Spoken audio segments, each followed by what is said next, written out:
قاضی حسین احمد 22 جنوری 1938 کو برطانیہ کے زیر کنٹرول بر صغیر کے سرحدی علاقہ نوشہرہ کے گاؤں زیارت کاکا صاحب میں قاضی محمد عبدالرب کے گھر پیدا ہوئے۔ آپ کا تعلق ایک مذہبی اور اسلامی نظریات رکھنے والے گھرانے سے تھا۔ ابتدائی تعلیم گھر ہی میں حاصل کی، جس کے بعد اسلامیہ کالج پشاور سے جیوگرافی میں MS کی ڈگری حاصل کی اور 3 سال تک بطور لیکچرر کالج کے طالب علموں کو پڑھاتے رہے، جس کے بعد آپ نے اپنا کاروبار شروع کیا اور جلد ہی chamber of commerce Khyber Pakhtunkhwa کے وائس پریزیڈنٹ بھی بن گئے۔ اسلامی نظریات کے حامل قاضی حسین احمد 1970 میں جماعت اسلامی کے ممبر بنے اور پھر پشاور یونٹ کے صدر منتخب ہوئے۔ قاضی حسین احمد سیکرٹری جنرل اور امیر جماعت اسلامی کے عہدے پر فائز رہے۔ قاضی حسین احمد جماعت اسلامی کے امیر 7 اکتوبر 1987 میں منتخب ہوئے اور 29 مارچ 2009 تک وہ جماعت اسلامی کے امیر رہے۔ 2009 میں بھی قاضی صاحب نے جب امیر جماعت اسلامی کے الیکشن نہ لڑنے کا فیصلہ کیا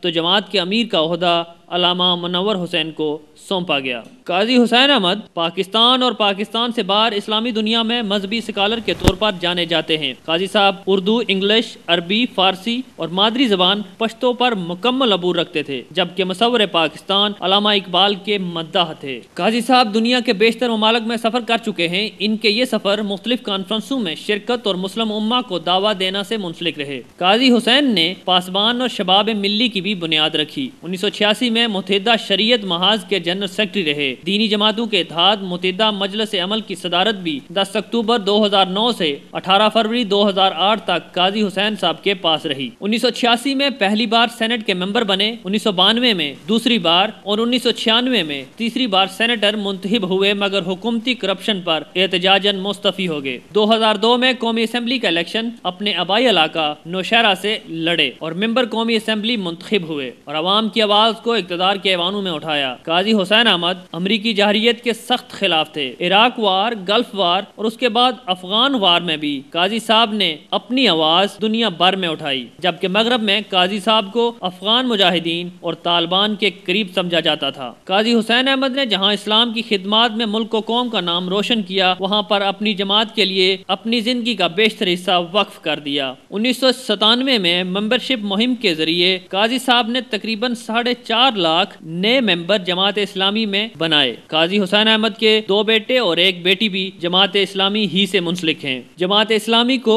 پروفیسر غفور کے بعد 6 جنوری 2013 کی صبح 1:40 پر قاضی حسین احمد جیسی شخصیت چھوڑ گئی۔ جماعت اسلامی کو اپنے رہنماؤں سے جو نقصان ہوا اس کا نعم البدل تو نہیں، مگر ملک پاکستان بھی ایک مذہبی سکالر اور بزرگ سیاستدان سے محروم ہو گیا۔ اسرار احمد راجہ، چینل 5، اسلام آباد۔